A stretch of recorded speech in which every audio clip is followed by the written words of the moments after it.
வணக்கம். இந்து மக்கள் கட்சி சத்திரர்கள் பேரவை மாநில துணை பொதுச் செயலாளர் மலைக்கோட்டை தர்மா.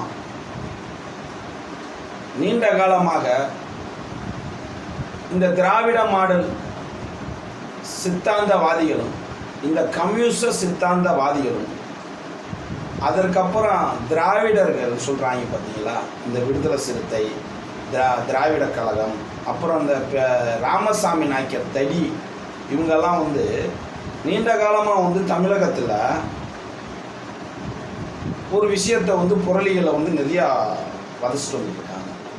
அப்படி இதில் விசிக்கும் போது தான் சபரிமலை ஐயப்பன், இந்த சபரிமலை ஐயப்பனுடைய வரலாறுகள் வேற.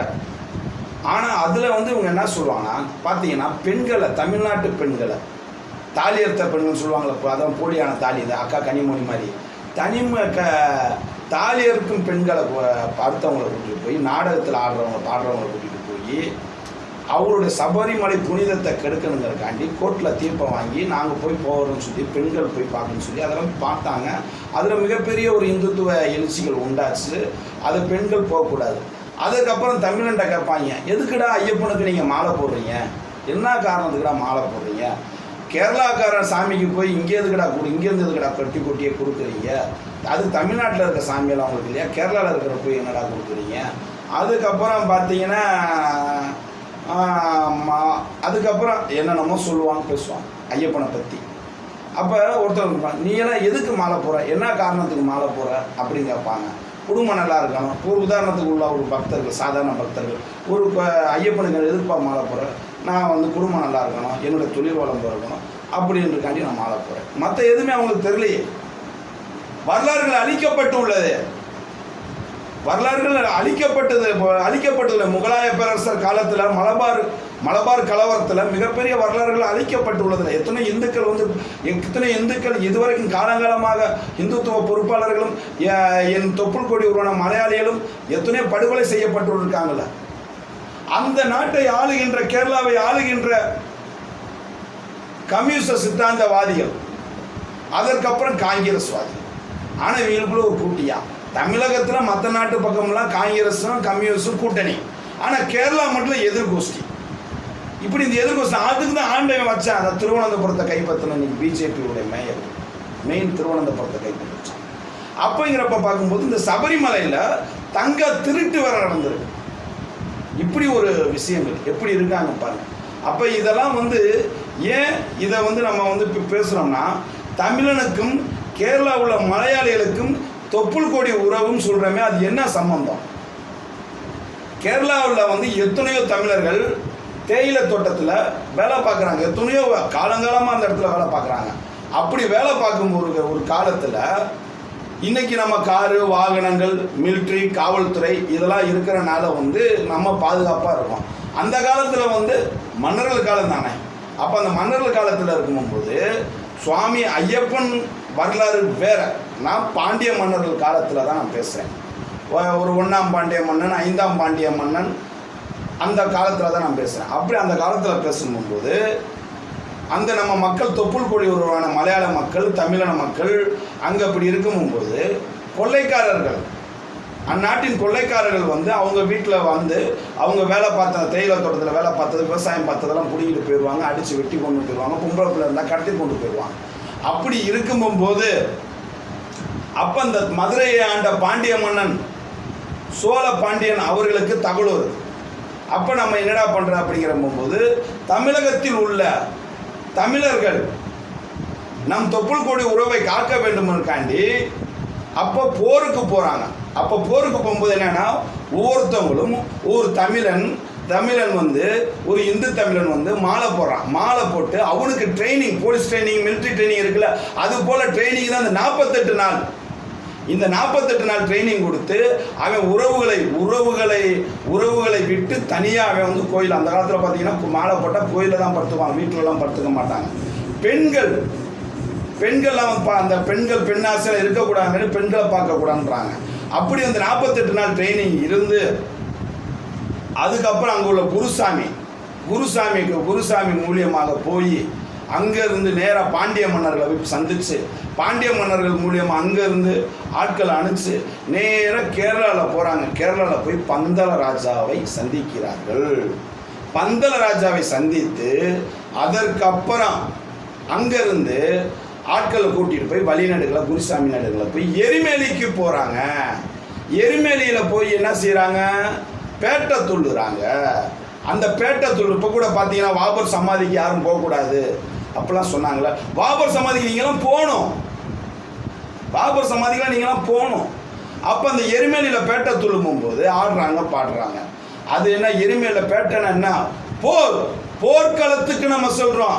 அங்கே தான் கத்தி அருவா எல்லாம் கொடுப்பான். கத்தி அருவா ஈட்டி எல்லா ஆயுதங்கள். இன்னைக்கு நம்ம துப்பாக்கிங்கிற பெரிய விஷயம்ல, அது போல கத்தி அருவாங்க ஈட்டியெல்லாம் அப்போ ஈட்டியெல்லாம் கொடுத்துட்டு காட்டுக்குள்ளே தான் இருப்பான். யாரு? கொள்ளைக்காரன். அந்த கொள்ளைக்காரனை வந்து வேஷம் போட்டு மிருகங்களால் நம்ம பாதிக்கப்படக்கூட நம்ம மக்கள் எல்லாம் நம்ம தமிழன் வந்து அங்கே போய் எரிமேலிருந்து போருக்கு போவாயாம். போருக்கு போய் அந்த கொள்ளைக்காரனை எல்லாத்தையும் வெட்டி கொண்டுருவாயாம். எல்லாத்தையும் வெட்டி கொண்டு நம்ம மக்களை காப்பாற்றுவான். காப்பாற்றி இருக்கும்போது அப்படி அந்த காப்பாற்றிட்டு அதுக்கப்புறம் வந்து சின்ன பிள்ளை இருக்கலாம், பொம்பளை யார் வேணா இருக்கலாம்ல. அப்போ அதுக்காண்டி தான் அந்த ஐயன் தமிழ் கலாச்சார கேரளாவோட எல்லையான அந்த இடத்துல ஐயப்பன் சிலையை நிறுவி அதையும் எரிச்சு, அதெல்லாம் பழைய சிலைலாம் உடச்சி எரிச்சு விட்டாங்க. அது ஒரு முகலாயர் காலத்தில் அந்த எரிச்சு அதெல்லாம் செஞ்சாங்க. அதுக்கப்புறம் அந்த இடத்துல போய் சரங்கொத்தின்னுங்கிற இடத்துல அருவா கத்தி எல்லாத்தையும் வச்சுட்டு நிராயுத பாணியாக போய் ஆயுதம் இல்லாத போய் அங்கே போய் அறிந்தும் அறியாமலும் தெரிந்தும் தெரியாமலும் செய்த சகல குற்றங்களை பொறுத்து காத்து ரசிக்க வேண்டும் என் 18ஆம் படி மேல்வாள் ஐயன்னு சொல்லிட்டு அவர்கிட்ட மன்னிப்பு கேட்டதுக்கு அதுக்கப்புறம் தான் இந்த தமிழ்நாட்டுக்கு நம்ம தொப்புள் வருவோம். இதில் வந்து என்ன விஷயம்னா அந்த கொள்ளைக்காரர் யார் தெரியுமா? அந்த கொள்ளைக்கார கூட்டம் யார் தெரியுமா? பாட்டே இருக்கு. கப்பலோட்டும் கொள்ளைக்காரனே என் ஐயன் அருள் பெற்ற பாபர் சுவாமியை அவனையும் சாமி ஆக்கிட்டாங்க. பாபரை கண்டந்துண்டமாக வெட்டி எரிமேலியில் புதைக்கப்பட்ட இடம் அந்த இடம். நம்மளுடைய தமிழனுடைய வீரங்கள் விளைக்கப்பட்டுள்ள அந்த இடம். அப்புறம் அதுக்கப்புறம் அங்கே உள்ள இஸ்லாமியர்கள் ஐயோ நாங்கள் பிள்ளை இருப்ப மாதிரிட்ட வந்துட்டோமே, நாங்கள் மீண்டும் தாய் மதம் வரோமா, அதெல்லாம் வேணாம், உங்கள் ஆளுங்க வருவாங்க, எப்போ வராங்க எப்படி வராங்கன்னு தெரியாது, கருப்பு சட்டை போட்டு வராங்க, எப்படி வராங்க தெரியுங்களா, கொள்றாங்களே அப்படிங்கிறப்ப அந்த பந்தல ராஜா அப்போ வந்து நீங்கள் அந்த இடத்துல அவர் பாபரை வெட்டி கொல்லப்பட்ட இடத்து சமாதியில் அங்கே நின்று நீங்கள் விபூதி கொடுங்க, அப்போ எங்கள் ஆளுங்க உங்களை விட்டுட்டு போயிடுவாங்க சொல்லி அந்த இடத்துல நின்று விபூதி கொடுக்கப்பட்ட இடம் தான் அந்த பாபர் சமாதி. மாலை போறது எதுக்கு?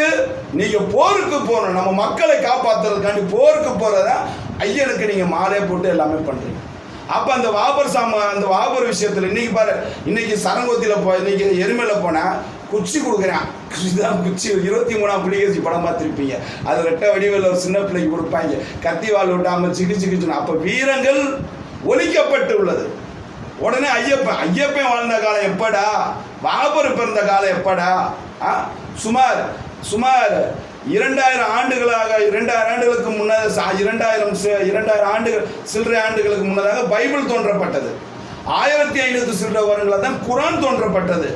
5000 வருடங்களுக்கு முன்னாக பகவத்கீதை எழுத்துச்சூழலோடி மூலியமாக ஓலைச்சூழலோடி மூலியமாக உருவாக்கப்பட்டது. அதுக்கு முன்னாடி வாய்ச்சூழல் மொழி சொல்றோம்.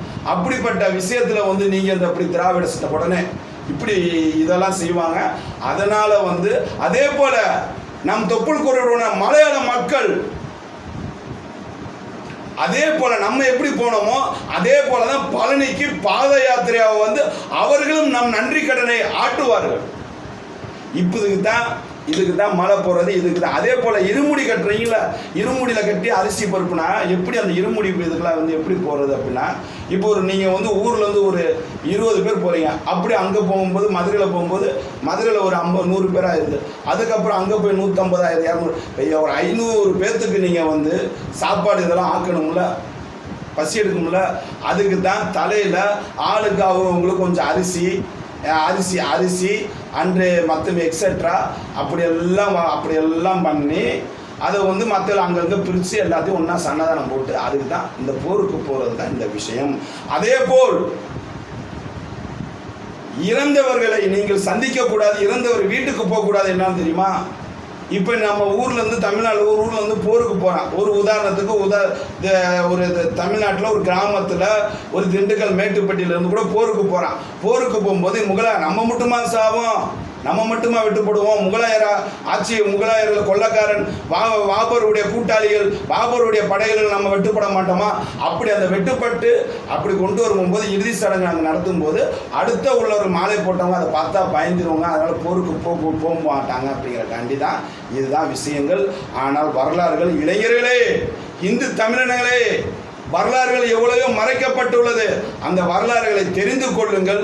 எவன் கேட்டாலும் நாங்கள் போருக்கு தாண்டா போகிறோம், எங்களுடைய இந்து தமிழன் கலாச்சாரத்தையும் என் தொப்புள் கொடி உறவான கேரளா மலையாள மக்கள் இந்து மக்களை காப்பாற்றத்தான் போகிறது உறக்க சொல்ல வேண்டும். இதன் வாயிலை தெரிவித்துக் கொள்கிறேன்.